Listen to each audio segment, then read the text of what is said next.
The gravel bit into my palms as David's hands, stronger than they'd ever been, slammed me down. My husband, the man who'd once carried me over thresholds, now held me there with a grip like steel. The bank statements in my pocket burned with proof. $5,000 gone, and the ledger in Evelyn's shed bore a name I trusted. Dr. James Carter, the neighbor who'd brought us soup when David got sick, the friend who'd promised to help me find answers. His signature was on every payment. And now, the front door was opening. Sarah Miller sat at the mahogany dining table, the morning sun cutting through the pristine white slats of the window blinds like a series of glowing bars.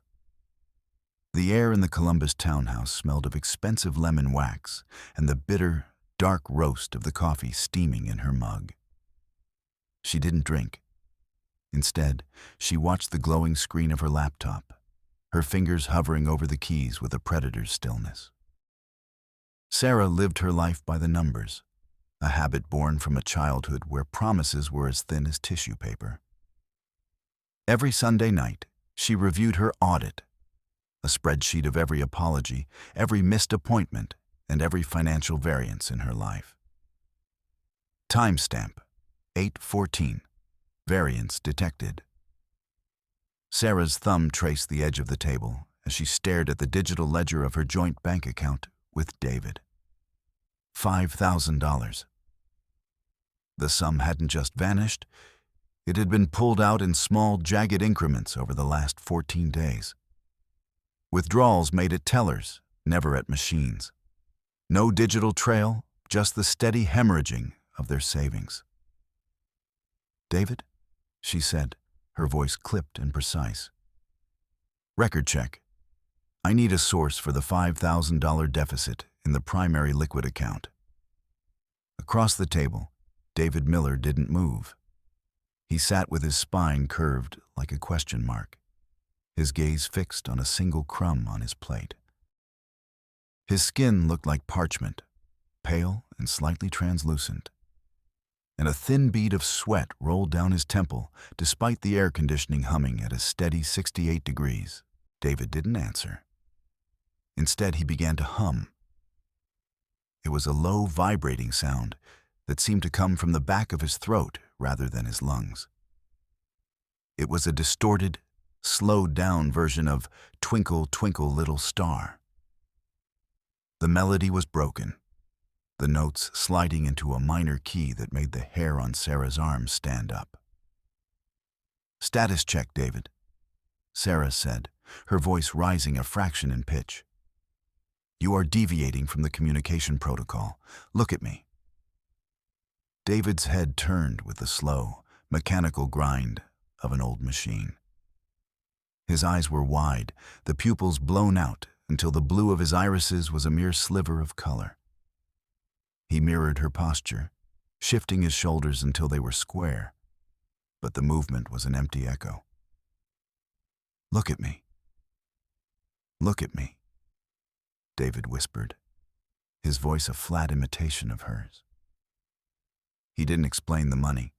He didn't even seem to see the screen she was pointing toward. He just sat there, humming that haunting, childish tune, while the silence of the suburbs pressed against the windows like a physical weight. Sarah felt a cold prickle of dread. The man sitting across from her was a data set she no longer recognized. The dread solidified into a hard, cold knot in Sarah's stomach as David stood up. He didn't push his chair back. He let the wood screech against the floor, a sound like a dying bird. Without a word, he turned and walked toward the door, his movements fluid yet strangely heavy, as if his limbs were filled with lead. "David, we are not finished with the audit," Sarah called out, pushing her laptop aside. The metal of the casing felt freezing against her palms. She followed him into the hallway, the scent of his usual sandalwood cologne replaced by something sharp and medicinal, a smell like scorched dust and antiseptic. She caught up to him as he reached the SUV in the driveway. The Columbus morning was already muggy, the air thick with the smell of chemically treated lawns, that neon green grass that looked too perfect to be real. David reached for the door handle, his movements robotic. "Stop," Sarah commanded, grabbing his arm. "You aren't driving. You can barely hold a conversation. Tell me where the money went. Is it Evelyn? Is she asking for more for the estate?" David stopped. He didn't turn his head, but his body went rigid. Sarah felt the heat radiating off him, a feverish, unnatural warmth. When he finally looked at her, the warmth was gone from his eyes. There was no recognition, no love, just a cold, vacant stare that made her feel like a stranger in her own driveway. "The data is irrelevant, Sarah," David said. His voice was deeper than usual, the cadence completely flat. Before she could process the change in his tone, David's hand shot out. It wasn't a frantic shove. It was a calculated, powerful strike to her shoulder. The strength was staggering, far beyond anything David had ever possessed. Sarah felt the world tilt as she was thrown backward. The gravel of the driveway bit into her palms and knees, sharp and unforgiving. She let out a sharp gasp as her skin tore, the scent of iron and dust filling her nose. She watched, stunned, as David climbed into the driver's seat. He didn't look back. He didn't apologize. He simply backed the car out, the tires crunching over the stones with a rhythmic, violent sound. Sarah sat in the dirt, her heart hammering against her ribs like a trapped bird, watching the exhaust fumes dissipate into the humid air. David was gone, and in his place was something mechanical, something dangerous. Sarah didn't go back inside to wash her wounds. The sting in her palms was a data point, a reminder of the physical shift in the variables of her life. She stood up, brushing the gray dust from her black slacks, her eyes fixed on the house next door. Evelyn's house. It sat at the end of the cul-de-sac, a sprawling Victorian-style structure that felt like it was exhaling a cold shadow over the rest of the street. She knew David had headed toward his mother's. He always did lately. But he wouldn't be in the main house. Lately, the private talks happened in the backyard shed, a structure Evelyn had reinforced with steel siding and a heavy industrial lock. Sarah moved through the shadows of the manicured hedges, her breath shallow. The air grew colder as she approached the shed, the temperature dropping as if the building were a refrigerator. She reached into her pocket and pulled out the spare key she'd swiped from Evelyn's kitchen months ago during a wellness check. The lock turned with a heavy, metallic clunk that echoed in the quiet afternoon. Sarah slipped inside and pulled the door shut. The interior smelled of damp earth and something cloyingly sweet, like rotting peaches. It was dark, save for a single flickering bulb hanging from a frayed wire. Her eyes adjusted, and she gasped. The walls weren't lined with garden tools. They were lined with shelves of unlabeled glass jars, each filled with liquids ranging from clear to a sickly, bruised purple. In the center of the room sat a workbench covered in stained filters and glass beakers. "Status: compromised," Sarah whispered to the empty room, her voice trembling. She began to rifle through the papers on the workbench, her hands shaking. Beneath a stack of chemical diagrams, she found a leather-bound ledger. She flipped it open. It wasn't a diary.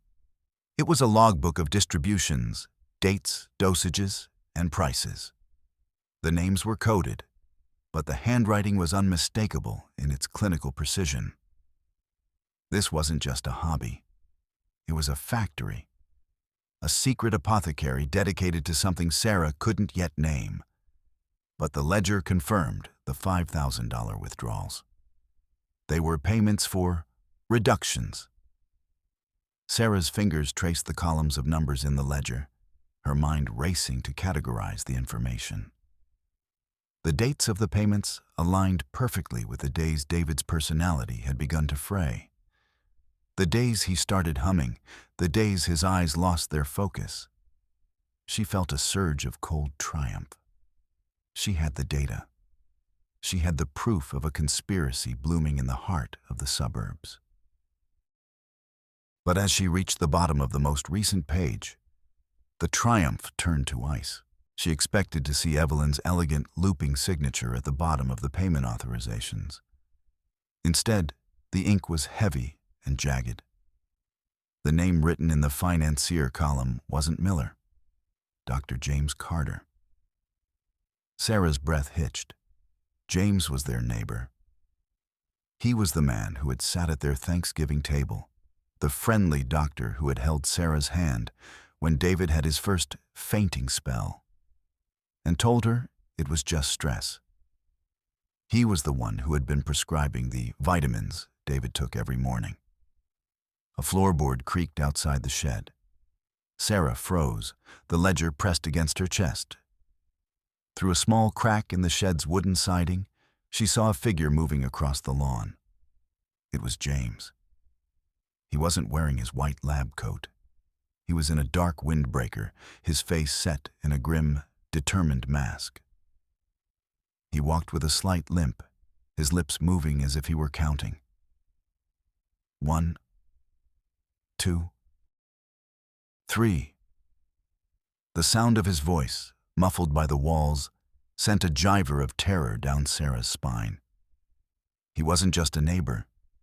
He was the architect. The medical authority she had trusted to save her husband was the very person paying to erase him. The ledger felt like a lead weight in her hands. She wasn't just fighting her mother-in-law, she was up against the town's most respected physician, and she was standing in the middle of his crime scene. Sarah waited until the sound of James's counting faded toward the main house before she slipped out of the shed. She kept the ledger tucked under her arm, the leather cold against her skin. She needed to get to her office. She needed to scan these documents, upload them to her private cloud, and build a fortress of evidence that even Evelyn's influence couldn't touch. She drove to the marketing firm in a daze, her eyes constantly darting to the rearview mirror. Every silver sedan looked like James's car. Every flickering street lamp felt like a signal. When she reached the office, the silence was the first thing she noticed. Usually, the marketing floor was a hive of clicking keyboards and the hum of the high-end air purifiers. Today, the lights were dimmed to a standby glow. The air smelled of ozone and medicinal cleanliness, stripping away any human scent. Sarah hurried to her desk, her heels clicking rhythmically on the polished white floor. She sat down and tapped her spacebar to wake the screen. Nothing. She tried again, her pulse quickening. The monitor remained a black, glassy void. She reached for her desk phone to call tech support, but the digital display on the handset was blank. A soft ping echoed in the empty office. Sarah jumped, her gaze snapping to the large glass-walled conference room. On the main projection screen, a single window had opened. It was her own internal employee profile. Across the center of her photo, a red banner had been splashed. Terminated. Access revoked. Her heart hammered a frantic rhythm against her ribs. She lunged for her drawer, reaching for her personal tablet, but the drawer was locked. A digital lock she usually controlled with her thumbprint. The sensor flashed red, a tiny, mocking eye. Sarah? She spun around. Amanda Taylor, her former best friend and current rival for the VP position, stood at the end of the row of desks. Amanda's posture was military straight, her sharp bob haircut perfectly in place. She was straightening her tie once, twice, 3 times. "What is this, Amanda?" Sarah asked, her voice trembling. "Why am I locked out?" "The board received an anonymous tip this morning, Sarah," Amanda said, her voice smooth and devoid of heat. A massive breach of client confidentiality. Deleted files, sabotaged campaigns. They found the trail leading directly to your terminal. That's impossible. I haven't been in the system since yesterday. The data doesn't lie, Sarah. People do. Amanda stepped closer, the scent of her expensive perfume, cold lilies, filling the air. It was the same perfume Evelyn wore. You've been under a lot of stress with David. Perhaps it's time you took a long, permanent break to focus on your mental health. Sarah realized then that the audit had failed. Evelyn hadn't just taken David. She had reached out and snuffed out Sarah's career with a single, coordinated strike. She was isolated, unemployed, and being framed for the very thing she took pride in, her integrity. Sarah didn't stay to argue. She grabbed her bag, the ledger still hidden inside, and practically ran for the elevators. She needed an ally. She needed someone who could look at the chemical evidence and tell her she wasn't losing her mind. She drove straight to Dr. James Carter's private clinic. The building was a sleek, modern structure on the edge of town, surrounded by weeping willows that dipped their branches into a stagnant pond. The waiting room was empty, the air smelling of heavy antiseptic and old magazines. Sarah didn't wait for the receptionist. She pushed through the swinging doors into the back hallway. She heard the rhythmic sound before she saw him. 8, 9, 10. James was standing at a counter, filling a syringe from a small amber vial. He didn't look surprised to see her. He capped the needle with a steady hand and turned, a practiced, fatherly smile on his face. "Sarah, you look frantic. Sit down, please. Your blood pressure must be through the roof." "I found the shed, James," Sarah said, slamming the ledger down on the examination table. The sound was like a gunshot in the small room. "I know about the payments. I know you're the one supplying the reductions to Evelyn. What are you doing to my husband?" James didn't flinch. He didn't even look at the ledger. He stepped toward her, his hand reaching out to touch her shoulder. Sarah flinched away, her back hitting the cold, tiled wall. "Sarah, listen to yourself," James said, his voice a soothing, melodic hum. "You're talking about secret sheds and chemical conspiracies. You've just lost your job. Your husband is suffering from a degenerative neurological condition. It's only natural that your mind is trying to find a villain to blame. I have the data. It's right here." "What you have," James said, his voice dropping to a whisper, "is a stolen book of medical records that you've misinterpreted in a fit of mania. If you walk out of here with that, I'll have no choice but to call the county. I've already prepared the paperwork for a 72-hour involuntary hold. For your own safety, Sarah." Subverted. Phase 1. Smart decision. Sarah felt the walls closing in. She knew she couldn't win a shouting match with a man the town viewed as a saint. She forced her breathing to slow, her mind racing through the variables. She needed to play the role he expected. If she could convince him she was cowed, she could get out of the clinic and get the ledger to the police. She looked down at her shaking hands, then back at James, letting a tear track down her cheek. "You're right," she whispered, her voice cracking. I'm not thinking straight. The stress, the job. I think I'm having a breakdown, James. Please, don't call the police. I'll leave the book. I just want to go home and sleep." Phase 2. False positive. James's posture relaxed. The rigid line of his shoulders dropped, and the predatory gleam in his eyes softened into something resembling genuine pity. He stepped back, giving her space. "That's the Sarah I know," he murmured. "Logic always wins in the end, doesn't it? Leave the ledger on the table. I'll tell Evelyn you had a moment of confusion, but that you're resting now. We'll get through this as a family." Sarah felt a surge of relief so strong it made her dizzy. She placed the ledger on the cold metal table and slowly backed toward the door. He was letting her go. She just had to get to her car, get to the precinct, and tell them everything she had seen. She reached the door handle, her fingers gripping the cool metal. She was going to make it. Phase 3. The crack. She turned the handle. But as she did, her eyes caught a reflection in the glass of the medicine cabinet. James wasn't looking at the ledger. He was looking at his watch. He wasn't moving to pick up the book. He was standing perfectly still, his lips moving in a silent count. 3, 2, 1. A heavy, rhythmic thud echoed from the hallway behind her. It wasn't the sound of footsteps. It was the sound of something being dragged. Phase 4. Full collapse. The door didn't open.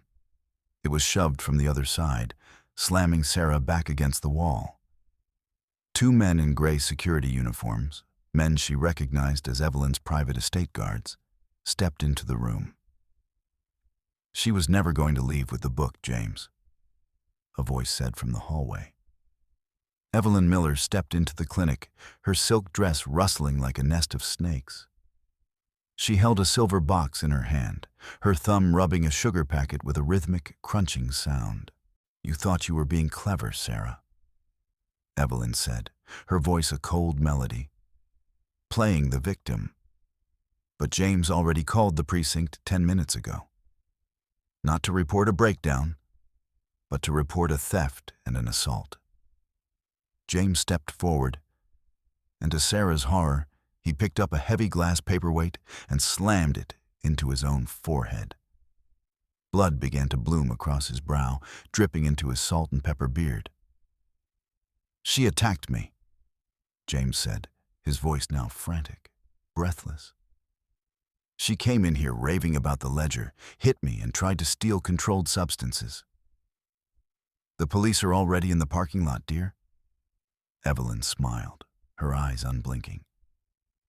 "And because you were so kind as to leave the ledger here, there's no evidence of my shed or James's payments.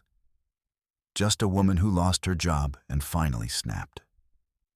Sarah lunged for the window, but the guards were on her in seconds. Their hands were like iron clamps. As they dragged her toward the back exit, Sarah realized the trap was total. She hadn't just lost her evidence. She had handed them the weapon they needed to lock her away forever. The last thing she saw was Evelyn calmly tucking the ledger into her designer bag, the sugar packet still crunching between her fingers. The world became a blur of gray asphalt and the smell of stale upholstery. Sarah was shoved into the back of a car, but it wasn't a police cruiser. It was a black sedan with tinted windows. "Status unknown," she whispered, her forehead pressed against the cold glass. She wasn't being taken to a station. They were driving away from the city, toward the winding, lonely roads of the Columbus suburbs. The driver was a massive man in a black tactical jacket, his face hidden behind a carbon fiber mask. Sarah watched the speedometer. 70, 80, 90. Suddenly, a pair of headlights flared in the rearview mirror. A silver car was gaining on them, weaving through traffic with terrifying precision. "Who is that?" Sarah screamed, but the driver didn't answer. He didn't turn left at the upcoming intersection, even though it was the fastest way to the highway. Instead, he made 3 sharp right turns, the tires shrieking against the pavement. Sarah realized with a jolt of recognition.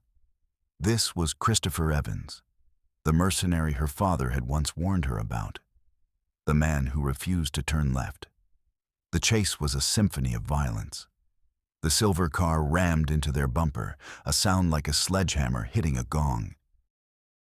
Sarah's head snapped back, the scent of burning rubber and hot oil filling the cabin. They tore through a construction site, orange cones flying like plastic birds. "Stop! You're going to kill us!" The driver ignored her. He swung the wheel, sending the car into a controlled slide through a cloud of dust and gravel. Sarah saw an opening, a sharp left turn into a narrow alley. "Turn left," she yelled. The driver hesitated, his hands white-knuckled on the wheel. He bypassed the alley, opting for a wider right turn that took them back toward the main road.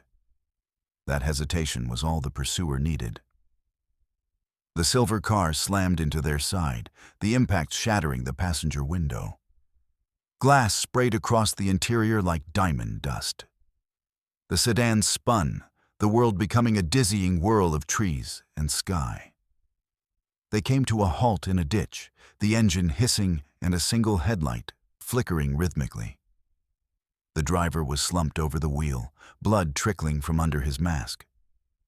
Sarah kicked the door open, her lungs burning with the scent of ozone and leaking coolant.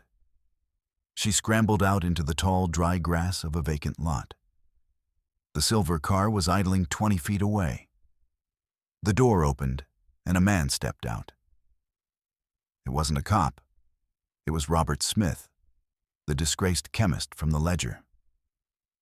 He looked like a scavenger, his lab coat stained yellow, his hair a greasy mess. "We found you," he said, looking at the empty air beside him. "Yes, we did. The other Robert said you'd be here. What do you want?" Sarah backed away, her hands up. "We want the ledger, Sarah. Evelyn didn't pay us for the last batch. We think you have it. We need our money, don't we?" "Yes, we do." "I don't have it. Evelyn took it." Robert tilted his head, his eyes darting to the floor. "She's lying, isn't she?" "Yes, she's definitely lying. We should take her to the doctor. The doctor will know how to make her talk." Sarah realized then that she was a piece of currency in a war between monsters. She turned and ran into the darkness, the sound of Robert's plural whispers haunting the wind behind her. She made it back to her neighborhood by foot, her body aching, her clothes torn and stained with grease. The Columbus suburbs looked different under the flickering yellow glow of the street lamps. The houses, once symbols of safety, now looked like rows of teeth. She approached her own house from the back, slipping through the shadows of the overgrown hydrangeas. She needed to see David. She needed to know if there was anything left of the man she loved. She peered through the kitchen window. The room was bathed in the harsh, white light of the overhead LEDs. David was sitting at the island, a bowl of soup in front of him. He wasn't eating. He was staring at the wall, his jaw hanging slightly slack. Evelyn was there too. She was standing behind him, her hands on his shoulders. She was leaning down, whispering into his ear, her lips brushing his temple. Sarah felt a wave of nausea. She reached for the window ledge to steady herself, and her hand brushed against something cold and metallic. A burner phone taped to the underside of the decorative planter. She pulled it free. There was one unread text message. The 4th of July, 8 p.m., the final dose. After that, he won't even remember his own name. Sarah looked at the date on the phone's display. July 3rd. She had 24 hours. She watched as Evelyn pulled a small glass vial from her pocket and emptied a clear liquid into David's soup. David didn't flinch. He didn't even blink. He just picked up the spoon and began to eat, his movements slow and rhythmic, mirroring the way Evelyn was nodding her head. "Status. Critical," Sarah whispered, her tears blurring the sight of her husband being erased in real time. "The data set is collapsing." She retreated from the window, her mind working with a frantic, desperate logic. She couldn't go to the police. James had seen to that. She couldn't go to her friends. Evelyn had destroyed her reputation. She was a ghost in her own life. But a ghost could move unseen. She spent the night in the crawl space under the porch, the smell of damp earth and spiders her only companions. She used the burner phone to track the one person Evelyn couldn't control: Tyler Wilson, the rookie cop who had been assigned to the assault at the clinic. She had seen him at the station when they were processing her. He was young, his uniform a size too big, and he apologized to the door when he accidentally bumped into it. He was a man ruled by guilt. She waited until dawn, then intercepted him as he was getting into his patrol car outside the local coffee shop. "Officer Wilson," she said, stepping out from behind a brick wall. Tyler jumped, nearly dropping his coffee. "Sorry, I didn't see you there, ma'am. Wait, you're the woman from the clinic. You're not supposed to be out." "I was never in, Tyler," Sarah said, her voice low and urgent. "Look at me. Do I look like a woman who could overpower a grown man and steal drugs? Or do I look like a woman who is being hunted?" Tyler looked at her, really looked at her. He saw the bruises, the torn clothes, the raw desperation in her eyes. I have a report to file," he stammered. "The report is a lie, Tyler. James Carter is poisoning my husband. Tomorrow night, at the block party, they're going to finish the job. If you help me, you can be the hero. If you don't, you're just another cog in their machine. Are you a good man, Tyler?" Tyler looked at his badge, then back at Sarah. He bit his lip. I'm sorry. I really am. But I can't just ignore a warrant. I'm not asking you to ignore it.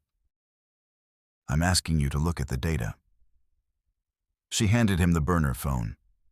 "Read the text, check the GPS logs, then tell me who the real criminal is." Tyler took the phone, his hands shaking. As he read, his face went pale. This is the doctor's number. 24 hours, Tyler. That's all we have." The day of the 4th of July arrived with a stifling, oppressive heat. The Columbus suburbs were a sea of American flags and the smell of charcoal smoke. The neighborhood block party was in full swing, a chaotic wall of noise, shouting children, classic rock blaring from outdoor speakers, and the wet, rhythmic slapping of meat tenderizers against cutting boards. Sarah watched from the tree line, her heart a drumbeat of anxiety. She had spent the morning with Tyler, who had finally cracked. He had given her a key card to the evidence locker at the precinct, where she had retrieved a small vial of a high-dose stimulant, a wake-up drug she hoped would counter the effects of the plasticizers. The plan was simple, yet terrifying. She had to get into Evelyn's kitchen, swap the sedative vial Evelyn prepared for the party with the stimulant, and then force a confrontation in front of the entire neighborhood. Status. "Final phase," she whispered. She moved through the bustling crowd, a wide-brimmed hat and sunglasses hiding her face. No one noticed her. They were too busy laughing, drinking beer, and admiring the welcome banner that hung upside down over the main table. She slipped into the back door of Evelyn's house. The interior was cool and silent, the air smelling of roasting meat and that cloying peach scent. She reached the kitchen. On the counter sat a row of small glass bowls, each filled with a rich, dark gravy. Beside them was the amber vial. Sarah pulled the stimulant from her pocket. Her hands were slick with sweat. She reached for the vial, her fingers inches away from the swap. "I knew you couldn't stay away, Sarah." Sarah spun around. Evelyn was standing in the doorway, a heavy cast-iron skillet in her hand. Her eyes were bright with a manic, terrifying light. "You always were obsessed with the details," Evelyn said, stepping into the room. "But you forgot the most important one. I own this house. I own this town. And I own my son." Evelyn lunged. The skillet swung in a wide arc, whistling through the air. Sarah ducked, the metal whistling past her ear. She tackled Evelyn, the two women crashing onto the linoleum floor. The struggle was primal. They rolled among shattered glass and spilled chemicals, the scent of antiseptic and blood filling the air. Evelyn was surprisingly strong, her fingers clawing at Sarah's face. "He's mine," Evelyn hissed. "I won't let you take him back to that world of numbers and cold data." Sarah grabbed a handful of Evelyn's hair and slammed her head against the floor. The older woman groaned, her grip loosening. Sarah pinned her down, her knees on Evelyn's chest. "It's over, Evelyn. I have the stimulant. I'm going to bring him back." Sarah reached for the vial on the floor, her fingers brushing the glass. The kitchen door swung open. David stood there. He looked taller, his frame rigid and imposing. His eyes were cold, vacant, and fixed directly on Sarah. "David, help me," Sarah cried. "She's poisoning you. Look at the vial." David stepped forward. He didn't look at his mother, who was gasping for air under Sarah's weight. He didn't look at the shattered glass. He looked at Sarah with a mechanical, detached indifference. "You are hurting her." "Hurting her," David said, his voice a flat echo. He reached down and grabbed Sarah's wrists. His grip was like iron, the pressure so intense she felt the bones in her forearms groan. He lifted her off Evelyn with one hand, his strength unnatural, terrifying. "David, stop, it's me. It's Sarah." He didn't listen. He pinned her against the refrigerator, his face inches from hers. He smelled like copper and plastic. "The data is corrupted." "Corrupted," David hummed. Evelyn stood up, smoothing her dress, a triumphant smile spreading across her face. "He doesn't know you, Sarah. He only knows the routine, and the routine says you are a threat." The sound of sirens wailed in the distance, growing louder, vibrating through the floor. Subverted Phase 1. Smart decision. Sarah stopped fighting. She realized that if she could just stay calm, if she could explain the situation to the police when they arrived, the physical evidence in the room, the vials, the struggle, the state of David, would speak for itself. She had Tyler Wilson on the inside. He would be with them. He would back her up. She looked David in the eye, trying to project a sense of peace, of surrender. "Okay, David," she whispered. "I'm not fighting. We'll wait for the officers. We'll let them see the truth." Phase 2. False positive. David's grip loosened slightly. He didn't let go, but the crushing pressure vanished. He looked toward the door as the first blue and red lights began to flash against the kitchen window. Evelyn stepped back, her face twisting into a mask of feigned terror, her hands trembling as she clutched her throat. "Thank God," Evelyn sobbed. "Help, please, help us. She's trying to kill us." The back door burst open. 2 officers rushed in, their guns drawn. One of them was Tyler Wilson. Sarah felt a surge of pure, unadulterated hope. Tyler looked at her, then at David, then at the vials on the floor. He knew. He had the burner phone. He was the key. Phase 3. The crack, Tyler didn't move toward Evelyn. He didn't look at Sarah with reassurance. Instead, he stepped toward David and placed a hand on his shoulder. David didn't flinch. He didn't mirror Tyler's posture. He stood perfectly still, his gaze fixed on the floor. "Officer Wilson," David said, his voice perfectly clear, perfectly calm. "I need to make a statement." Sarah frowned. David hadn't spoken that clearly in weeks. Something was wrong. The cadence was too perfect, too rehearsed. Phase 4. Full collapse. "My wife has been suffering from a severe paranoid delusion," David said, his voice echoing in the sterile kitchen. She's been obsessed with the idea that my mother and Dr. Carter are poisoning me. She's been stealing medical supplies from the clinic. Tonight she broke in and tried to force me to drink an unknown substance. She attacked my mother when she tried to stop her. Sarah felt the world dissolve. David? What are you saying? You saw the shed. You felt the shove. I saw nothing but your instability, Sarah, David said, turning to look at her. There was a cruel, sharp intelligence in his eyes that hadn't been there before. I've been working with Dr. Carter to document your decline. We have the recordings. We have the logs of your audits. Tyler Wilson stepped forward, his face a mask of professional coldness. He didn't look at Sarah as he pulled his handcuffs from his belt. Sarah Miller, you're under arrest for aggravated assault, breaking and entering, and theft of controlled substances. Tyler, the phone. Look at the phone.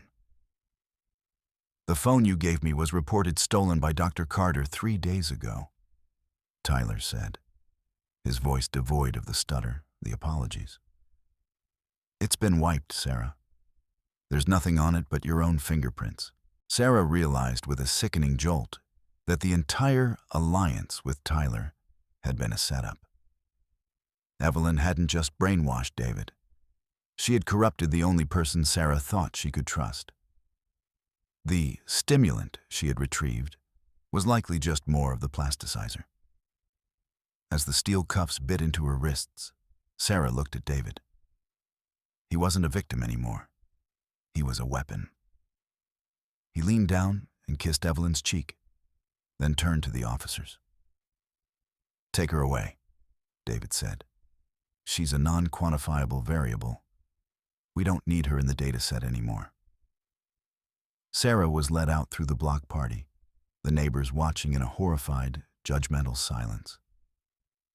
She saw James Carter standing by the grill, a beer in one hand, a sugar packet in the other. He raised the beer in a silent toast. She was shoved into the back of the cruiser. As the car pulled away, she looked through the rear window. Evelyn and David were standing on the porch, their silhouettes framed by the exploding red, white, and blue of the fireworks. They were holding hands, two ghosts in a mirror, watching her disappear into the night. The precinct was a blur of fluorescent lights and the rhythmic banging of metal pipes. Sarah sat in a holding cell, her head in her hands. The air smelled of floor wax and despair. Status 0, she whispered. She had lost everything. Her husband, her home, her career, her freedom. She was the crazy woman the neighborhood would talk about for years. But as she sat there, a small, stubborn spark of the old Sarah flickered to life. The quantifier didn't give up. She looked at the ceiling. Run. The word was etched into the concrete directly above the cot. She stood up and walked to the bars. Tyler Wilson was sitting at the desk across the hall, his head down, his shoulders slumped. Tyler, she whispered. He didn't look up. I know you're sorry, Tyler. I know you apologized to the chairs. I know you're terrified of your father's silence. Tyler's head snapped up, his eyes wide. You're a good man, caught in a bad routine, Sarah continued, her voice a low, rhythmic hum. But the routine is a lie. James Carter isn't just a doctor. He's Evelyn's lover. They're going to kill David once the inheritance clears. They don't need a witness like you, Tyler. Once I'm committed, you're the only one left who knows the truth. How long do you think it will be before you have an accident on the stairs? Tyler went pale. He stood up, his hand trembling on his holster. You don't know what you're talking about. I know the data, Tyler. Check the phone records again. Not the ones James told you to look at. Check the private line, the one that ends in 4421. That's Evelyn's personal cell. See how many times they talk at 3 a.m. Tyler hesitated. He looked at the security camera, then back at Sarah. He walked to his terminal and began to type. Minutes passed. The only sound was the rhythmic banging of the pipes. Suddenly, Tyler's face went slack. He stared at the screen, his mouth hanging open. "Oh, God," he whispered. "The data doesn't lie, Tyler," Sarah said. "Now give me my phone call. I need to trigger a release." Tyler didn't say a word. He walked to the cell door and swiped his keycard. The lock clicked open with a heavy, metallic sound. "Go," he whispered. I'll tell them the system crashed. I'm sorry. I'm so sorry." Sarah didn't wait. She ran. She didn't go to the police. She didn't go to a lawyer. She went back to the block party. The fireworks were over, but the crowd was still there, huddled around the bonfire. Evelyn and James were standing on the main stage, David sitting between them like a prized trophy. "We are so grateful for your support during this difficult time," James was saying into the microphone, his voice dripping with practiced empathy. Sarah's breakdown was a shock to us all, but we are committed to David's recovery. Sarah stepped into the light of the bonfire, her torn clothes and bruised face a stark contrast to the festive atmosphere. "The recovery is a lie," she screamed. The crowd went silent. James froze, the microphone humming in his hand. "Sarah? How did you—" "I triggered the audit, James," Sarah said, stepping forward. "Every ledger, every chemical diagram, every recorded conversation between you and Evelyn. It's all on the local news site right now. Check your phones, everyone. Look at the man you trust with your children." A ripple of movement went through the crowd as people pulled out their phones. Gasps and murmurs began to fill the air. Sarah pulled a small, portable projector from her bag, the one she'd hidden in the hydrangeas. She aimed it at the white side of Evelyn's house. A video began to play. It was grainy, taken from a hidden camera in the shed. "The dosage is too high, James. He's starting to hum." "It has to be high, Evelyn. We need him compliant for the transfer. Once the money is in the Cayman account, we're gone. He can rot in the sanitarium for all I care." The voice was unmistakably James Carter's. The image showed him kissing Evelyn, their hands intertwined over a stack of David's bank records. The crowd erupted. David stood up. He looked at the screen, then at his mother, then at James. His face began to twitch, his eyes darting back and forth. The air tastes like copper," David whispered, his voice cracking. "David, honey, it's a fake. She's hallucinating," Evelyn cried, reaching for him. David recoiled. He looked at his hands, then at Sarah. The vacant, mechanical stare vanished, replaced by a flood of agonizing realization. "Sarah?" he gasped, his voice thin and broken. I shoved you. I told them—" "Oh God, Sarah." He collapsed to his knees, his head in his hands, a low, guttural sob tearing from his throat. The chemical wall had shattered. The police arrived then, but they weren't there for Sarah. They moved toward the stage, their faces grim. James tried to run, but the crowd blocked his path. Tyler Wilson was at the front, his badge gleaming in the firelight. "James Carter, Evelyn Miller, you're under arrest for medical fraud, conspiracy, and attempted murder." Sarah ran to David. She threw her arms around him, her tears soaking into his shirt. "I've got you," she whispered. "The data is clear now, David. We're home." 3 months later, Chicago was a wall of cold wind and towering skyscrapers, a city of steel and shadows that felt more real than the neon green lawns of Columbus ever had. Sarah and David sat in a high-end bistro in the Loop. The air smelled of expensive truffle oil and the sharp, clean scent of the lake. The amber lighting was soft, the jazz music a gentle hum in the background. Sarah watched David. He looked different. His jawline was sharp again, his eyes focused and bright. He still hummed sometimes when he was tired, but the melody was his own. The waiter approached, a tall man with a crisp white apron. "Are you ready to order, or do you need another moment?" Sarah looked at her menu, her mind automatically calculating the calories, the price, the variables. "I'll have the—" "No," David said, his voice firm and clear. Sarah stopped, her heart skipping a beat. David looked the waiter in the eye, a small, confident smile on his face. "I'll have the spicy lamb vindaloo, extra heat." The waiter nodded and moved away. Sarah stared at him. "David, you hate spicy food. You always say it disrupts your palate." David reached across the table and took her hand. His grip was warm, human, and steady. "I used to," he said. "But today, I feel like something different. I feel like making a choice that isn't in your spreadsheet, Sarah." Sarah started to correct him, to tell him that feel wasn't a quantifiable metric.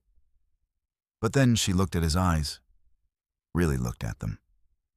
She saw the agency, the fire, the man who had fought his way back from the darkness. She closed her laptop, the screen going black. "Status resolved," she whispered. She squeezed his hand, the warmth of his skin the only data point that mattered. "The lamb sounds perfect, David," she said. "I think I'll have the same."